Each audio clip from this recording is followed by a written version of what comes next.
Continuamos. Vamos a considerar ahora lo que encontramos en Génesis capítulo 8, versículo 22. Leemos de la versión Reina Valera 1960. Mientras la tierra permanezca, no cesarán la sementera y la siega, el frío y el calor, el verano y el invierno, y el día y la noche. La palabra que el original hebreo utiliza para definir lo que en español se traduce aquí como calor es hum, que significa también calentar o caliente. Cabe recordar que la palabra clave en cuanto al cambio climático tiene que ver con calor o calentamiento global. En hebreo, los verbos o palabras básicas de donde derivan las demás se componen generalmente de 3 letras. Debemos tener en cuenta siempre que el hebreo se lee de derecha a izquierda y que cada letra es un pictograma, el cual tiene un significado en particular. En el siguiente gráfico observamos el verbo hamán, el cual da origen a la palabra hom. Esta se compone de las siguientes letras hebreas: het, mem, mem. En la Biblia, la letra mem siempre representa al agua. Por lo tanto, el calor o calentamiento tiene una relación directa con el agua. Muchísimo tiempo antes de que los científicos hablaran del calentamiento global y su relación directa con el agua, la palabra de Dios ya lo afirmaba, ya lo decía. En este gráfico vemos 2 letras mem que se escriben en forma diferente. En el idioma hebreo existe la letra mem normal, si es que podríamos denominarla de esa manera, y la mem sofit, que se escribe al final de la palabra. Existen 5 letras hebreas que son reemplazadas gráficamente por otras con igual sonido y nombre que, cuando aparecen al final de una palabra, son denominadas sofit. Por eso la letra mem sofit tiene en este caso una grafía diferente, una forma de escribir diferente. El plan de Dios para esta tierra no es que sea destruida por el calentamiento global. Mientras la tierra permanezca, habrá de haber ciclos tanto de frío como de calor.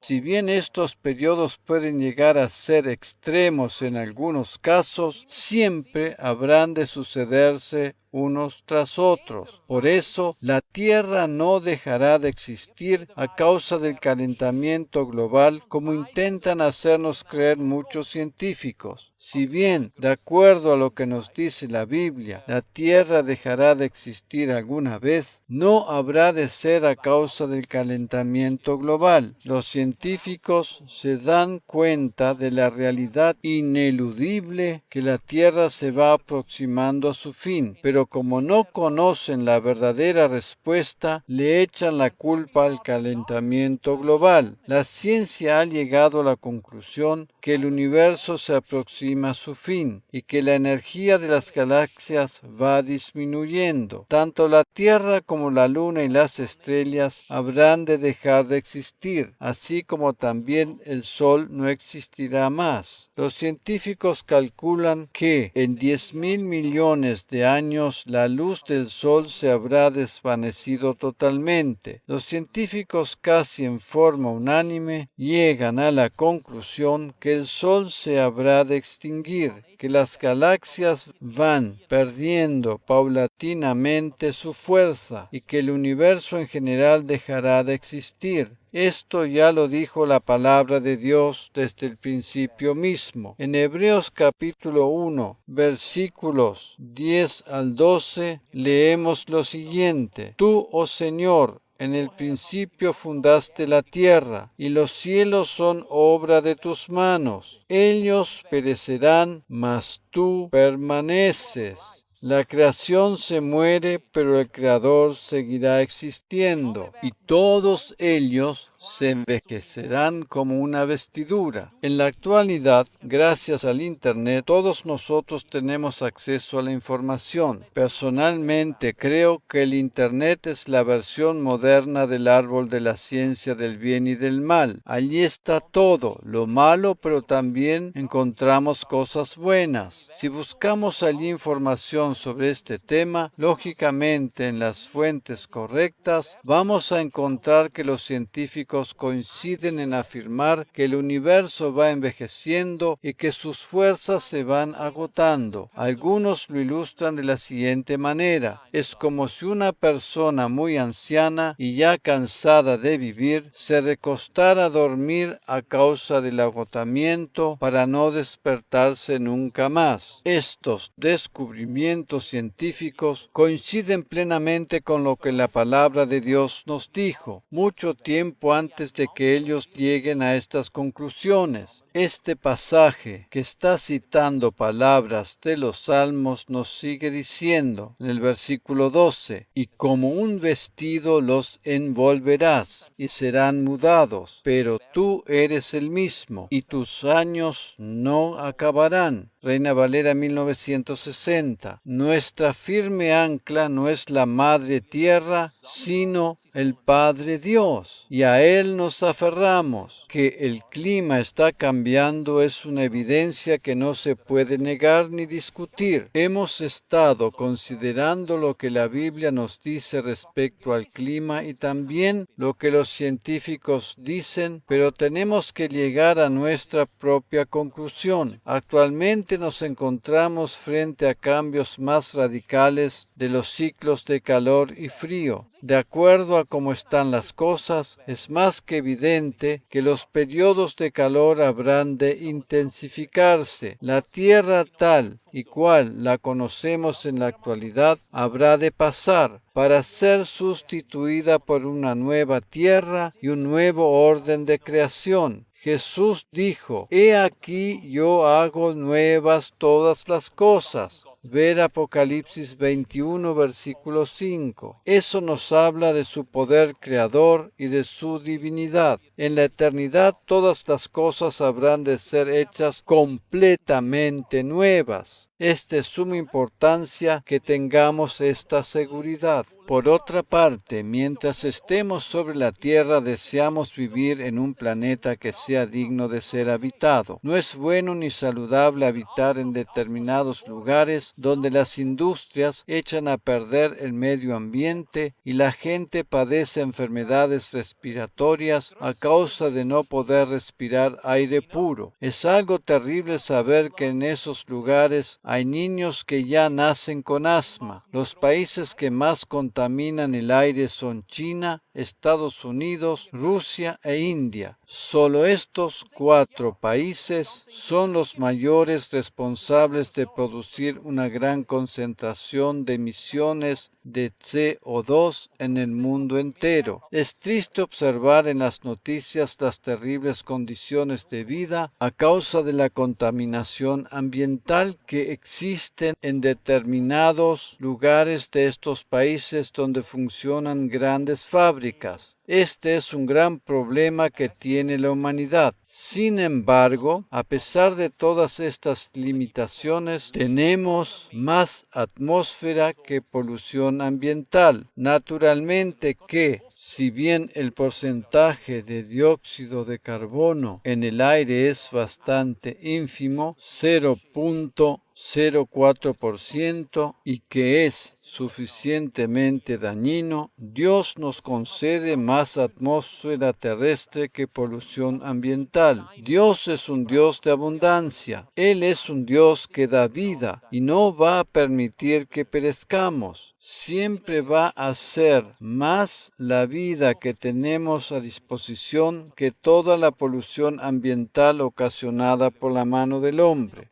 Dios ya de antemano sabía lo que está sucediendo en el mundo a causa de la industrialización y naturalmente Él ya sabe que más adelante las cosas habrán de ponerse peor todavía en ese sentido. Esa es la razón por la que nos proporcionó atmósfera terrestre en abundancia. De la misma manera es con la gracia divina. Ella es tan abundante que jamás llegaremos a agotarla. David juntó 5 piedras para enfrentar al gigante, pero solo utilizó una para vencerlo. Recordemos que en la Biblia el número 5 siempre nos habla de la gracia divina. Siempre tenemos más gracia a disposición de la que podemos llegar a necesitar. De la misma manera es con el aire. Siempre habremos de tener a disposición más del que podamos llegar a necesitar para respirar. Dios nos ha provisto todo en abundancia. De hecho, esta es su naturaleza, la cual se revela en la creación. Es de suma importancia que, aun en medio de los problemas de este mundo, no perdamos de vista esta perspectiva. Los científicos están llegando a la conclusión que la Tierra habrá de dejar de existir y que el Sol se habrá de extinguir. La palabra de Dios nos dijo esto mucho tiempo antes que los científicos lo descubran. En Apocalipsis capítulo 22, versículo 5 leemos lo siguiente en la versión Reina Valera 1960. No habrá allí más noche, y no tienen necesidad de luz de lámpara ni de luz del sol, porque Dios el Señor los iluminará, y reinarán por los siglos de los siglos. El sol se habrá de extinguir porque en la eternidad no habrá necesidad de su luz ni de su calor. Dios mismo será quien nos iluminará. Él mismo habrá de ser la mayor luz del universo. Cuando Dios, al comienzo de la historia de la humanidad, dio la primera orden y dijo, sea la luz, no se estaba refiriendo al sol, pues éste fue creado después. Si observamos este verbo imperativo en el hebreo, encontramos que esta palabra contiene la letra G, o sea, He, la cual representa la gracia divina. Esta luz corresponde a Jesús el Mesías. Así es como comienza el Evangelio de Juan. En el principio era el Verbo, o sea, Jesús, y el Verbo era con Dios, y el Verbo era Dios. Juan 1:1. En él estaba la vida, y la vida era la luz de los hombres. Juan 1:4, Reina Valera 1960. Después que Dios vio que la tierra estaba desordenada y vacía, la primera cosa que dijo fue, sea la luz. Esta luz representa a Jesús. En otras palabras, y de acuerdo a la inflexión verbal, Dios dijo, es tiempo para el Mesías. Es tiempo para el Mesías. Aleluya. Esta es la solución de todos los problemas del ser humano. Deberíamos prestar más atención a las palabras de Jesús que a las de los hombres. Él es la luz. El sol habrá de extinguirse, pero la luz de Jesús seguirá brillando. Naturalmente que nosotros no vamos a vivir tantos años como para llegar a experimentar la declinación definitiva del sol, pero la Biblia nos habla que esto va a llegar a suceder para dar paso a la nueva creación. No habrá allí más noche y no tienen necesidad de luz de lámpara, ni de luz del sol, porque Dios el Señor los iluminará y reinarán por los siglos de los siglos. Esto es realmente maravilloso, ¿verdad? La Biblia comienza hablando de la luz, también el Nuevo Testamento, y al final la Biblia también habla de la luz. Dios es luz. Él es la luz verdadera. La Biblia afirma que en Jesús estaba la vida, y la vida era la luz de los hombres. Ver Juan 1, versículo 4. Sin luz no hay vida. La luz del sol es pasajera, mientras que la luz de Cristo es eterna. Si tenemos a Cristo, vivimos eternamente. Vivimos en su luz eternamente. En la palabra de Dios encontramos cantidad de expresiones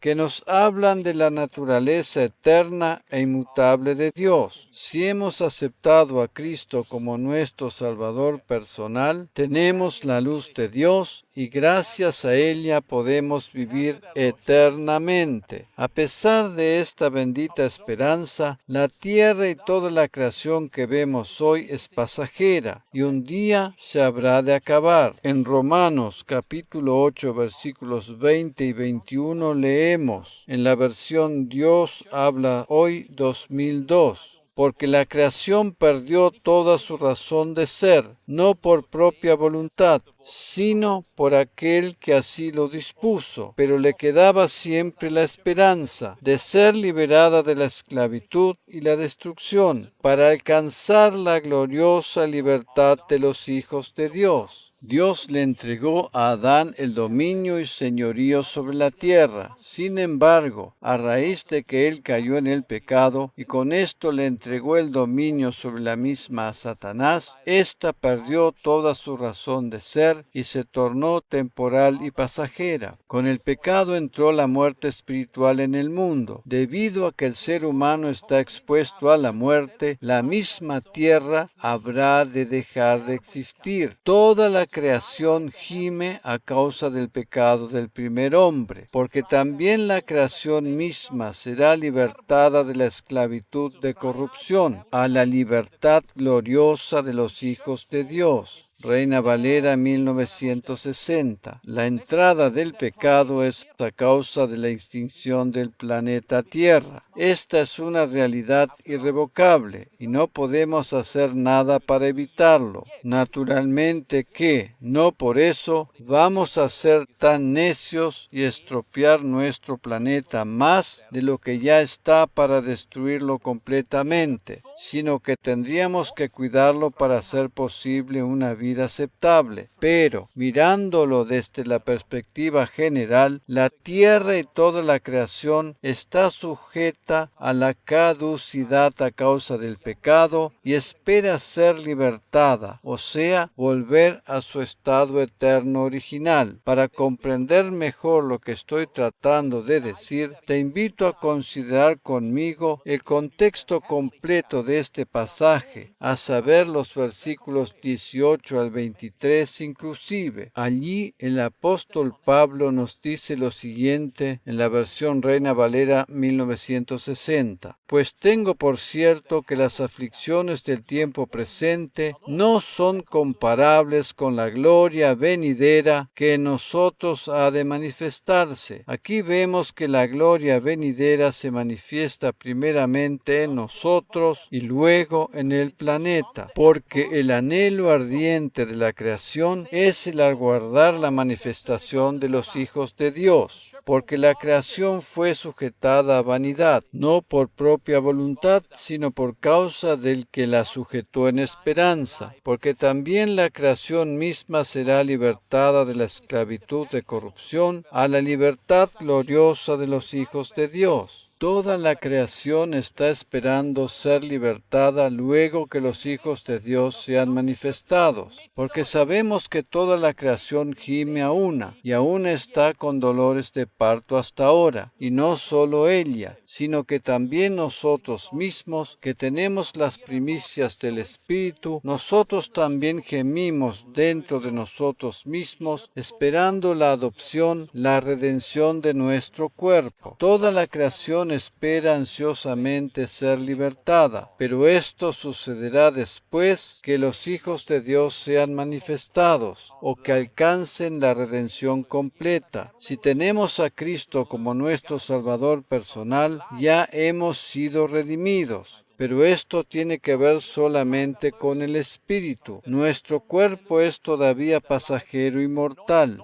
Nuestro cuerpo habrá de ser transformado de corruptible en incorruptible en el momento del arrebatamiento. La creación está esperando que llegue ese momento y sabe que habrá de recibir la redención, pero al mismo tiempo sabe que no tiene la prioridad. El ser humano habrá de ser redimido primero y luego todo el resto de la creación. Lo que habrá de suceder con nuestro cuerpo en el momento del arrebatamiento habrá de suceder más tarde con todo el universo. Mientras tanto, este es pasajero y está expuesto a caducidad. Por más que nos cuidemos y tengamos fe que el Señor nos renueva las fuerzas, nuestros cuerpos van envejeciendo inexorablemente. Dicho de otra manera, si bien nuestro espíritu se va renovando día a día, nuestro cuerpo está expuesto al envejecimiento. Esta es una realidad inexorable. El universo envejece y muere a raíz de que el ser humano envejece y muere. Toda la creación espera su completa redención después que el ser humano sea redimido completamente, a saber, no solo en espíritu, sino también en alma y cuerpo.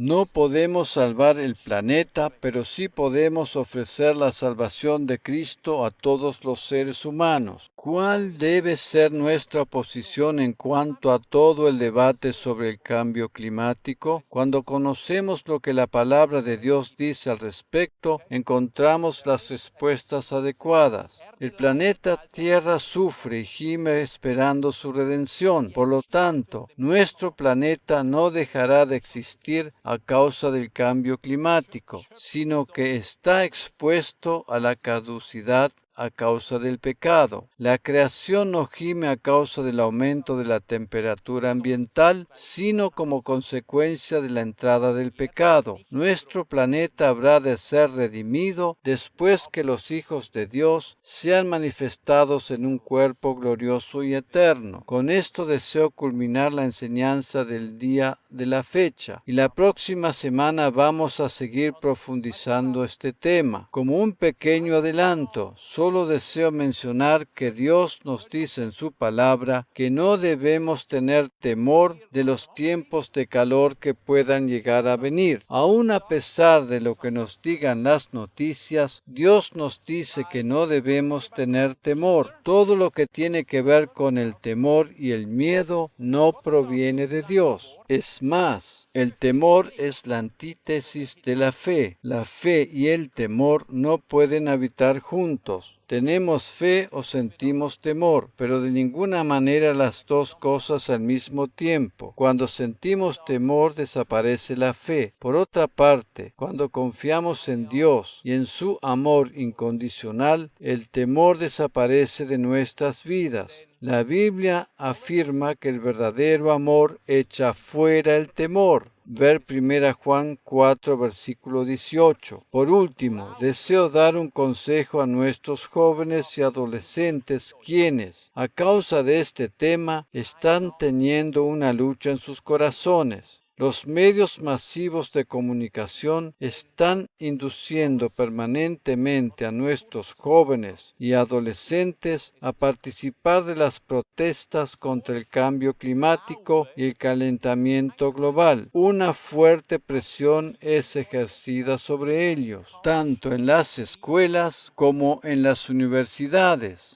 para que abandonen las aulas y se vuelquen a las calles para participar en las masivas protestas. Según mi opinión personal, tú, como joven, no deberías participar de estas protestas porque de esta manera estás siendo parte de un movimiento fundamentado en el temor, y esto no tiene nada que ver con Dios. Por otra parte, la Biblia nos enseña que debemos respetar a nuestras autoridades. La escuela o universidad representan autoridad y esta debe ser respetada. Si las autoridades escolares dicen que hay que asistir a clases y no adherirse a las manifestaciones, deben ser obedecidas. El Señor habrá de honrar esa obediencia. Él lo promete en su palabra. Ver Romanos capítulo 13, versículos 1 y 2. Como dije anteriormente, en la próxima enseñanza vamos a hablar más en detalle acerca de no tener temor al tiempo de calor que puede llegar a venir. Y así vamos a poder entender que todo lo que está basado en el razonamiento humano conlleva un propósito o una finalidad específica que a la corta o a la larga conduce al pánico. Dios nos dice en su palabra una y otra vez que no debemos tener temor, y esto puede y debería ser aplicado en todos y cada uno de los ámbitos que atañen a nuestra vida aquí sobre la tierra, de cualquier índole que estos sean. Tales como leemos en el Salmo 91, Dios es nuestro escudo protector, que nos cuida y sostiene en cada momento y situación de nuestra vida. Por lo tanto, no necesitamos tener temor, pues el miedo y el temor no provienen de Dios. Dios es nuestro Padre protector. Amén.